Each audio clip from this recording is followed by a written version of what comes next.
Hello. Today, Marie-Jeanne Christea, Dan Udebenik, and I, Jesse Chardon, will give you a short 15-minute presentation concerning the social structure in the network society. First, we will talk about the theories concerning space and time in the new network society. Then we will deal with the rise of social medias. And thirdly, we will finish by exploring the inequalities and instabilities that characterize the current network society. I will now pass the floor to my comrade Dan Udebenik for the first part of this presentation. The developments in a network society have had an increasing effect on the societal structure. The media networks, like social media, play a large role in the network society and are the primary attribution to this change. In the last decades, the social media are definitely the largest contributor to this societal structure. Later, Jesse will emphasize the effects of social media on the societal structure, but as an example, we see that the medium Twitter has brought change in the journalistic landscape. Where news used to be available only the next day, now the news is available within a matter of seconds. So journalists and other people have the opportunity to read it on this practically within the same time frame and post about it, write about it. So this has entirely changed the structure of the media landscape. In the advertisement world, we see a similar change. Social media brought a new dimension, as a matter of fact, because usually you had words on mouth advertisement, which was often from an individual to another individual via telephone or an individual to a group. But now it is possible with a medium Facebook to like a product, for example, and your entire friend group, which can consist of hundreds of people, are now simultaneously getting aware that you like that product. So this is a complete new dimension in the world of advertisements, but more in the sense of space. A whole new space dimension is created for the world of advertisements.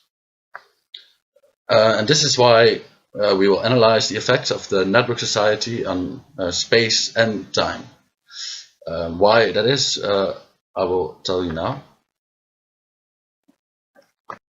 So why exactly we take space and time together as one concept is because in the common conception, space has three dimensions: the length, breadth, and height, and time has one dimension. And according to Einstein's famous theory of relativity, the time and space are inextricably bound, which means you cannot detach them from each other. So that's why we look at it as one concept.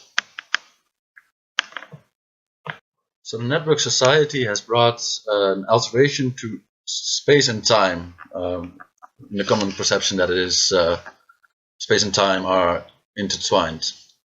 To many, it led to an expansion of space and time. Individuals are now closer to each other on a global range. For example, a son can talk to his mother while he is on exchange in a different continent.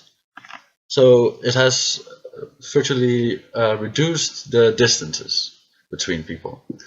Also, on many websites we see that there are fora, and on fora people can write about any kind of topic, and people from all over the world can reply. So it has more or less led to a virtual global village, the internet. And since it is a global village, there is no definite perception of time. For everybody, it is different. So since the global village is also a virtual village, detached from our society or common geography as well, there's a sense that there is no time anymore. So we also can speak of a timeless time in a virtual network society, as there is also a death of distance. Distance doesn't matter anymore. It does not matter when somebody is in Los Angeles, United States, or in Moscow, they can virtually speak to each other, interact with each other, communicate within a matter of seconds. Van Dijk says that the extension of space and time does not cover the full effects. He says that there is also a very strong contraction of space and time. Because of the immense increase in choice we have now, different media bridge the gap between what was before unreachable and a specific medium can now be accessed. So virtually the space between an individual and another individual has become contracted. So another example, where this is clearly evident is, for example, the international stock exchanges, where people from all over the world can bid on various stocks and sell within a matter of minutes, and thus bringing a global community, more or less, close together, instead of creating an expansion between them. So that's why Van Dijk says there's strong evidence for contraction of space and time instead of expansion. Now we will see how social medias have ingrained themselves into our network society. Social medias have become an undeniable aspect of nowadays society, and in consequence directly impacts our social structure and infrastructure. The 500 million daily tweets and the millions of Facebook subscribers are direct proofs of this rise. Social medias are very numerous, and there are many different types. Most people would think of social media such as Facebook or Twitter, but they also encompass online video games, YouTube, and wikis. In his book, Van Dijk classes media using their focus, which are namely individual and collective focus, and their media richness, or in other words, their complexity, which is with what they function, such as text, video, images, etc. For instance, Twitter has an individual focus with individual accounts and a low richness, since the posts are supposed to be less than 140 characters and are only text and images. While an online game like World of Warcraft is focused on the collective aspect and has a high media richness with way more content and complexity. Some tend to focus down on specific types of media. YouTube, for instance, is focusing itself on videos solely. Different types of social media also means that public and private social sphere are also crossing frontiers. The simple chat rooms, for instance, can be used as a way to communicate privately, but also as a means to create a public forum allowing personal opinions to conflict. To continue, social medias are characterized by two contradicting aspects: convergence and fragmentation. First, social media tends to converge its users. The principle goes hand in hand with the idea of a trend and the concept of network extension explained in Van Dijk's book. A good example is any social network. A social network like Facebook. Social networking and having an online personal account in order to fulfill societal needs has now become sort of a norm. And as a result, there was more than 1,000 million Facebook accounts in 2015. Although a high number of accounts are faked or not used, this still represents a very big part of society using Facebook as a means to interact and unsocialize between each other, but also more. For instance, it forms opinions about politics or certain movements. The use of social networks is so popular that it changed the way telecommunication companies approach their consumers. WhatsApp, for instance, has changed the approach of telecommunication companies on data limits, since it provides free communication to users when they have an internet connection. However, despite being converging towards social networks, these networks are still fragmented. In other words, everyone is using Facebook, but not everyone has the same Facebook. This creates smaller networks embedded into the larger networks where convergence takes place. And The direct results from this convergence and fragmentation is a new type of public space, according to Van Dijk's theory. New public spaces are now online and offline and directly overlapping. For instance, Twitter is actively used in order to report, monitor, and organize certain events such as demonstrations, or social movements take place online and in the actual world as well, such as Black Lives Matter that happened last year. Social medias are very complex and numerous. These make their impact very, very wide. And the negative impact sometimes also stretch onto health. For instance, sitting in front of devices for extended periods of time can be harmful to yourself. However, one of the most important criticisms of social medias, and especially social networks, regards the privacy of users. There has been numerous problems arising with the loss of privacy generated by social networks, and it is possible that many users do not realize they are giving up part of their privacy when signing up on social networks. Another big criticism of social networks, or social medias and social networks, is the fact that content is created by the users and provides a real risk for false or misinformation. As such, there has been many hoaxes and fake news articles are rather common on social medias and especially social networks. Following, I will discuss 3 key points: networks and inequality, the digital divide, and the instability of the network society. In terms of networks and inequality, the book argues that the division of labor is becoming more and more selective and more encompassing as ever, and that information is spreading globally.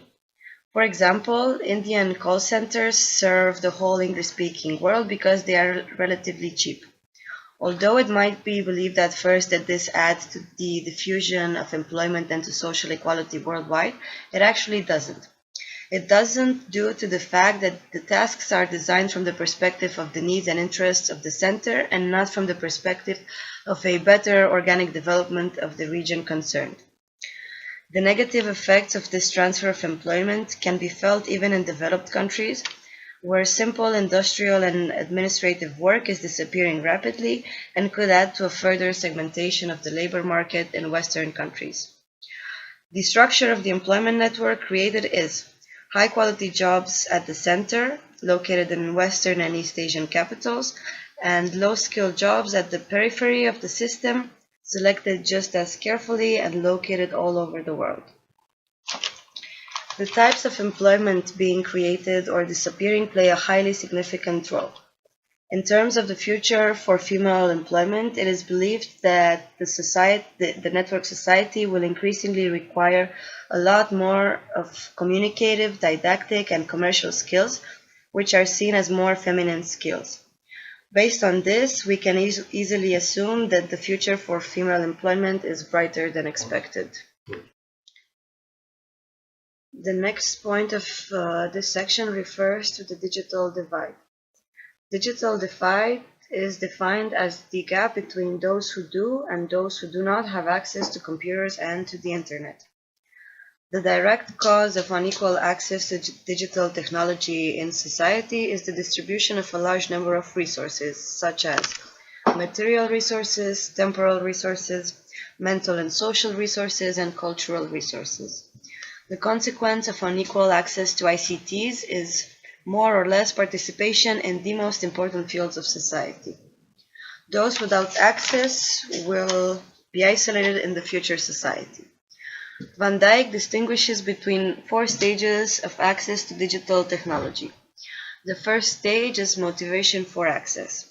Motivation influences the decision of individuals to purchase a computer and to gain access to the internet.